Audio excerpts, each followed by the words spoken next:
اللہ الرحمن الرحیم۔ حضرت امام حسن بصری رحمۃ اللہ تعالیٰ علیہ کے پاس ایک شخص آیا، اس نے آ کر عرض کی کہ حضور میرے گھر میں اولاد نہیں ہے تو مجھے کوئی وظیفہ بتائیے۔ تو آپ نے فرمایا کہ کثرت کے ساتھ استغفار کیجیے۔ اسی اسنا میں ایک اور شخص آیا، اس نے کہا کہ حضور میرے گھر میں رزق کی کمی ہے، معاشی حالات اچھے نہیں ہیں، مجھے کوئی وظیفہ بتائیے۔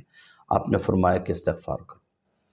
وہ دونوں احباب بیٹھے ہی تھے کہ چند احباب اور آ گئے، انہوں نے عرض کیا کہ ہمارے جو ہے پانی کا بہت مسئلہ ہے، ہمارے بارش کا نزول نہیں ہو رہا، ہماری فصلیں جو ہے وہ تباہ و برباد ہو رہی ہیں، ہمیں کوئی وظیفہ بتائیے۔ تو آپ نے فرمایا کثرت کے ساتھ استغفار کیجیے۔ اسی طرح کچھ اور احباب آئے، انہوں نے بیماری کے بارے میں کہا تو آپ نے فرمایا کثرت کے ساتھ استغفار کیجیے۔ آپ سے سوال ہوا کیا استغفار جو ہے یہ ہر چیز کا حل ہے، ہر چیز کے لیے ایک ہی عمل ہے آپ بتا رہے ہیں؟ تو آپ نے فرمایا کہ یہ میں نہیں کہہ رہا بلکہ یہ قرآن کا وعدہ ہے۔ تو پھر آپ نے سورہ ہود اور سورہ نوح کی قرآن کی آیات کی تلاوت کی۔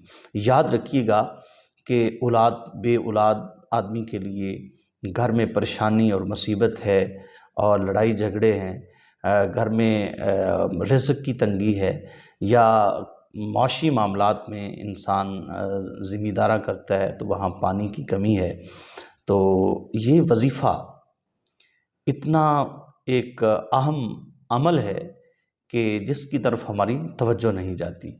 آپ صلی اللہ تعالیٰ علیہ وآلہ وسلم ابھی اس کو کثرت کے ساتھ کرتے۔ اور یاد رکھیے کہ یہ جو استغفار ہے یہ ایک صرف وظیفہ ہی نہیں بلکہ یہ ایک مستقل عبادت ہے، اور مستقل ایک عبادت کے طور پر کرنا چاہیے۔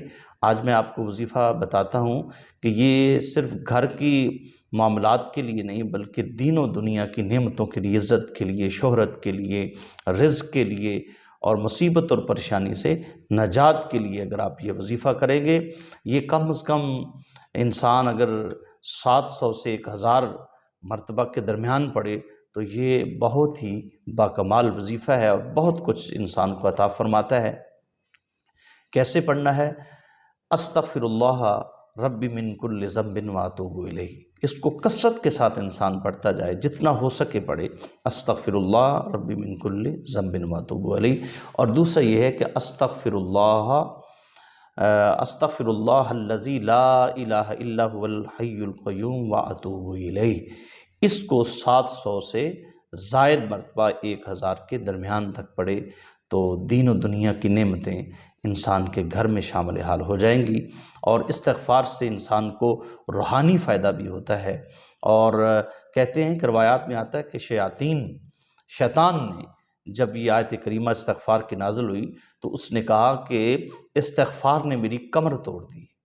تو استغفار سے بندہ جھوٹ بولنے سے بھی بچتا ہے اور 5 وقت کا نمازی بھی ہو جاتا ہے، انسان کو روحانی طور پر بہت ساری جو اس کی کیفیات ہیں اس میں بہتری آتی ہے۔